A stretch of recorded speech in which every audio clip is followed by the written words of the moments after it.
looking at the theme, it's such a beautiful theme. We talk about one nation, one health, one future. And then I start looking at, when I look at that whole theme, and under that umbrella theme, I start looking at future of healthcare. And I can't disconnect future of healthcare from the future of nation and the future of mankind. That's how I look at it, right? I think all of the speakers, and we were very fortunate to have such a diversity of speakers bringing in so much of domain knowledge, insight, expertise today. When I start looking at the problems of healthcare in India, especially because we have signed up for the ambition of Amrita 2047. And when I start looking at the problems, and Abhijit ji has very eloquently described where we are in our ambition to solve the problem, but we should not forget about the problem itself, the magnitude of the problem itself. Over this last 75 years, we've grappled with this very vexed issue of how to provide access to healthcare for such a large and a growing population as we have in India. And I think broadly, the central issue is that there are, of the 900 million odd Indians, of our fellow citizens who live in rural areas, more than 65% of them have no access to healthcare, or they are significantly underserved. And that brings to the fore the three major problems of healthcare. The first is, we've talked about high mortality rates in India. A large part of that mortality actually comes out because we are not serving a significant part of our citizens. We talk about all kinds of non-communicable diseases. We've talked about the fact that 60% of people in India die from NCDs because they were either not detected or they were detected too late. Then when we start to look at some specific, kind of data points, we start looking at 57% of our women in the reproductive age group of 15 to 49, they suffer from anemia. This is National Health Family Survey 2019. This is 4% up from the previous National Health Family Survey of 2015. So we have a problem that we have to accept. We have to confront this reality. When we start looking at the number of newborns who die in India, India accounts for 18% of total newborns every year, but we account for 29% of newborn deaths. So these are stark figures.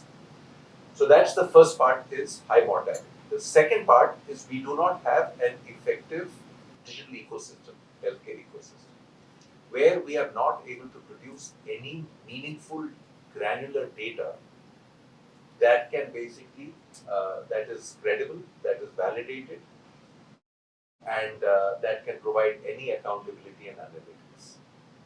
So we have, that is a second big issue, lack of data. The third piece is our ability to adequately finance, because healthcare is a bottomless pit. It's an expenditure item. We don't know how to come out of it, and therefore we end up spending less, because we have not got the accountability for what we've spent. What's the ROI on that? If anybody in the room can point out what is the ROI of the spend we do on healthcare, we'll get a zero. And yet we talk about, when we went around talking about data, in the first two working group meetings, a lot of people, experts from the government, basically, we have a lot of data. आपके पास data है तो फिर ये क्यों हो रहा है, ये सब कुछ क्यों हो रहा है? So then it leads to the financing part of it. So I believe that because we don't have adequate finances, a large part of these schemes that we have built, when we spend billions on those schemes, they are not being targeted to, because of lack of data, effectively. And this is the 3 points that DIISHA is basically, the framework of DIISHA is being set up to address. Not only the problem statement, but also the concept that was so beautifully brought out by multiple speakers, including blended financing, the need for blended financing, because this is the time for circular economy to come into healthcare. How is the question, and what is it that we can assetize and monetize in an ethical manner, given the ambition of DIISHA is on creating potentially Asia's largest data bank.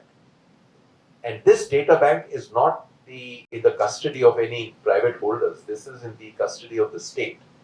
And state has the amazing opportunity right now to be able to assetize this in an ethical way so that it is able to bring in investments.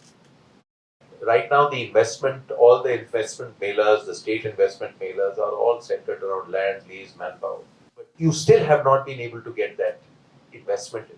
Because when as a private industrialist or as a private company or as a multinational, if the state of Uttar Pradesh says, please come, we have a large potential for pharmaceutical. What is the potential? What is that particular specific information that he needs to be able to set up something for biliary liver disease? They don't have the data.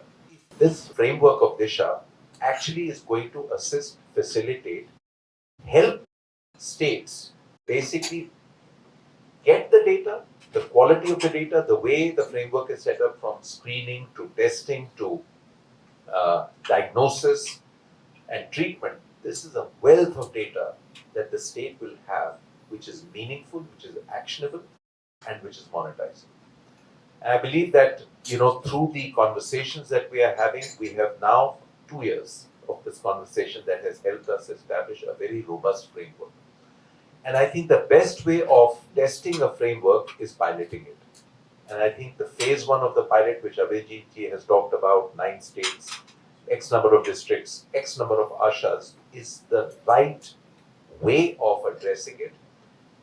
And the question now is that it is still going to be a very complex pilot.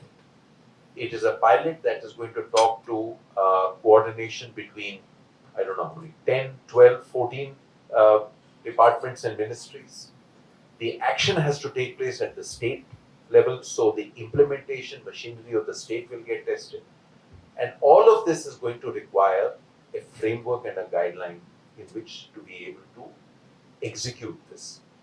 And I believe that as Abhijit ji, despite all his, energy, his obvious connect within the corridors of people who govern the country, I think what we've struggled with is a framework.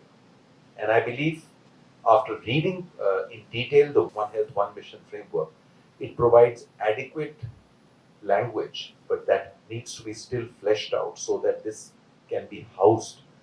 And while that is a intercompartmental project between human health, animal health, and wildlife, plant health, you still require a pilot which is going to be a test case or a template of how coordination can happen between very diverse departments. What is the capability or current competence that can also get tested out?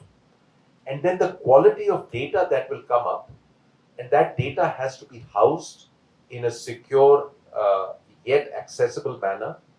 If you're able to do it in one discrete kind of frame of human health, then you can use that learning on how to basically then build it for animal health and plant health. But if we do not know how to do it in the first place, then this particular framework will remain a hypothesis, which will never get tested, because the very design of One Health mission is a very complex and sophisticated one. And the question that we have to ask is, how ready are we in one dimension, forget about the 3 dimensions.